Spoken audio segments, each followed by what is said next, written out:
কথায় বলে যে তুমি চলো ডালে ডালে আমি চলি পাতায় পাতায়। আওয়ামী লীগ, ছাত্রলীগ, যুবলীগ, স্বেচ্ছাসেবক লীগ, মহিলা আওয়ামী লীগ তাদের কর্মকাণ্ড দেখে এই কথাটা মনে পড়ে গেল যে তুমি চলো ডালে ডালে আমি চলি পাতায় পাতায়।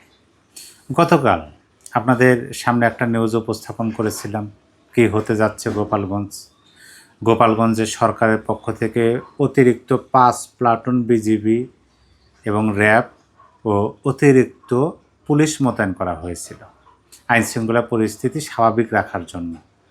অবনতি হতে পারে এই সন্দেহ, সেখানে তারা এই অতিরিক্ত পুলিশ, র্যাব এবং বিজিবি মোতায়েন করা হয়েছিল। আমরা অনেকগুলো প্রশ্ন রেখেছিলাম যে কেন এই আয়োজন, কিসের ভয়ে, কারা পরিস্থিতির অবনতি ঘটাতে পারে, এই প্রশ্ন কিন্তু রেখেছিলাম। কিন্তু আমরা আজকে কি দেখলাম, আজকের দিনকে উপলক্ষ করেই তো, আজকে হচ্ছে জুলাই 16 তারিখ। জুলাই 16 তারিখ হচ্ছে 2025 সালের জুলাই 16 তারিখ গোপালগঞ্জ গণহত্যা দিবস বা গণহত্যার প্রতিবাদে আওয়ামী লীগ যে কোনো কর্মকাণ্ড করতে পারেন, সেইটা থামানোর জন্য কি আয়োজন, এই প্রশ্নটাও কিন্তু রেখেছিলাম। কিন্তু এত মানে কি বলে যে হাজারো চেষ্টার পরেও লীগের মিছিল তারা কোনোভাবেই থামাতে পারল না। আমি যে মতোটাই ভিডিও করতেছি, 16 তারিখ রোজ বৃহস্পতিবার দুপুর 2টা 14 মিনিট। এখন পর্যন্ত পাওয়া তথ্য অনুযায়ী গোপালগঞ্জের গণহত্যার বিচারের দাবিতে চট্টগ্রাম দক্ষিণ জেলা ছাত্রলীগের বিক্ষোভ মিছিল হয়েছে। ঢাকা মহানগর উত্তর ছাত্রলীগ, ঢাকা মহানগর দক্ষিণ ছাত্রলীগের বিক্ষোভ হয়েছে। চট্টগ্রাম বিশ্ববিদ্যালয়ের ক্যাম্পাসে হয়েছে বিক্ষোভ মিছিল। রূপনগর পল্লবী বঙ্গবন্ধু কলেজ ছাত্রলীগের বিক্ষোভ মিছিল হয়েছে। ময়মনসিংহ গফরগাঁও উপজেলাতেও হয়েছে। শেরপুর জেলা যুবলীগের, এটা তো বিশাল বড় একটা বিক্ষোভ মিছিল হয়েছে শেরপুর জেলা যুবলীগের। কুমিল্লার দেবিদ্বার উপজেলা ছাত্রলীগের মিছিল হয়েছে কুমিল্লার দেবিদ্বারে। নরসিংদী জেলা মহিলা আওয়ামী লীগের একটা বিক্ষোভ মিছিল হয়েছে মাস্ক পরিহিত। এই যে এত জায়গায়, বাংলাদেশের বিভিন্ন জায়গায় আওয়ামী লীগ মিছিল করল, সরকার তারা কিন্তু চেষ্টা করেছে যে তারা যেন করতে না পারেন। কারণ ওই যে গোপালগঞ্জে সেটা সাক্ষ্য দেয় যে হ্যাঁ তারা চেষ্টা করেছেন, কিন্তু এত চেষ্টার পরেও লীগের মিছিল ঠেকাতে ব্যর্থ হলো কেন, এই বিষয়টা নিয়ে মূলত আলোচনা করা। দেখেন, এখানে আমরা যতটুকু বুঝতে পারি যে কারণে ব্যর্থ হয়েছেন, কারণটা হলো যে দেশটা আমরা বলি ছোট্ট একটা দেশ হলে 64টা জেলা আছে।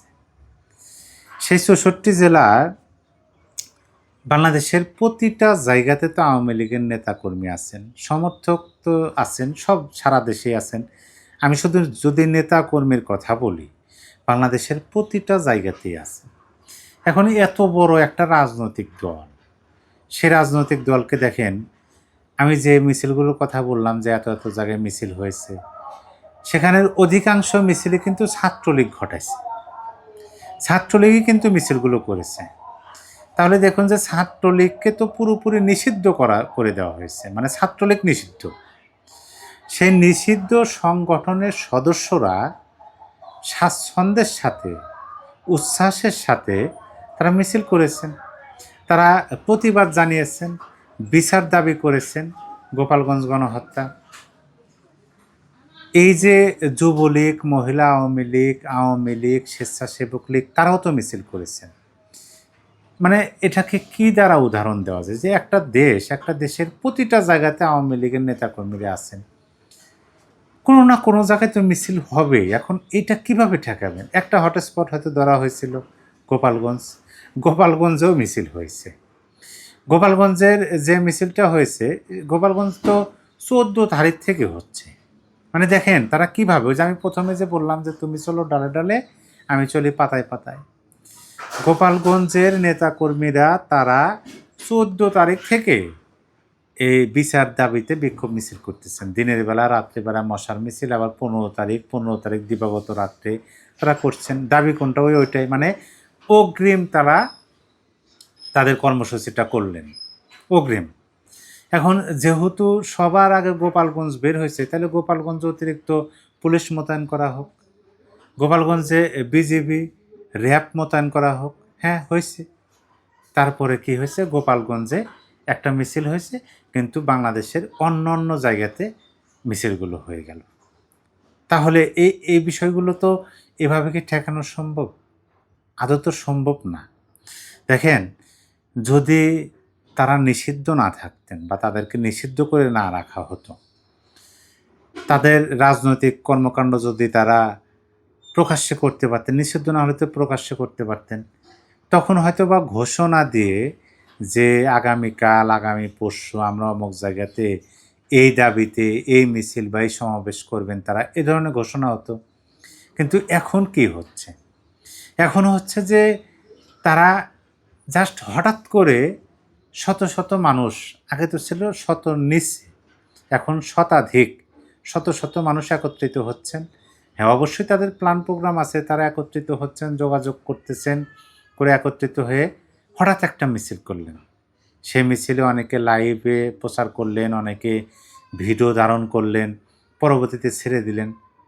মানে এতে যতটুকু জানা যায় সেটা হচ্ছে মিছিল হওয়ার পরে, কর্মসূচিটা পালন করার পরে জানা যায়, কিন্তু কর্মসূচি দেওয়ার আগে কিন্তু জানা যায় না পালন করার।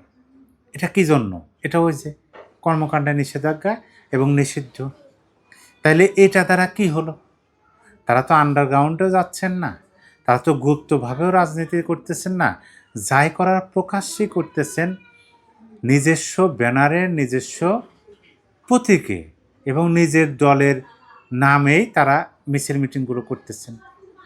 এই যে মিছিল মিটিংগুলো করতেছেন, এইভাবে তো থামানো সম্ভব না। বাস্তবতাটা আপনাকে বুঝতে হবে, এভাবে থামানো সম্ভব না। তো তাদের সাথে একটা রাজনৈতিক সমঝোতা প্রয়োজন, কারণ তারা বিশাল বড় রাজনৈতিক দল এবং আওয়ামী লীগ হচ্ছে প্রাচীনতম বৃহৎ একটা রাজনৈতিক দল।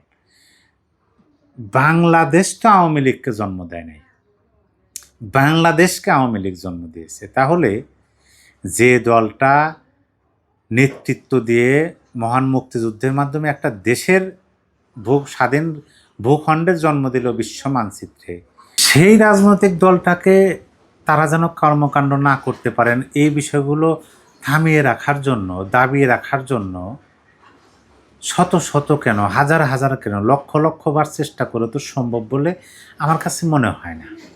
এবং বাস্তবতাও সেটাই বলে।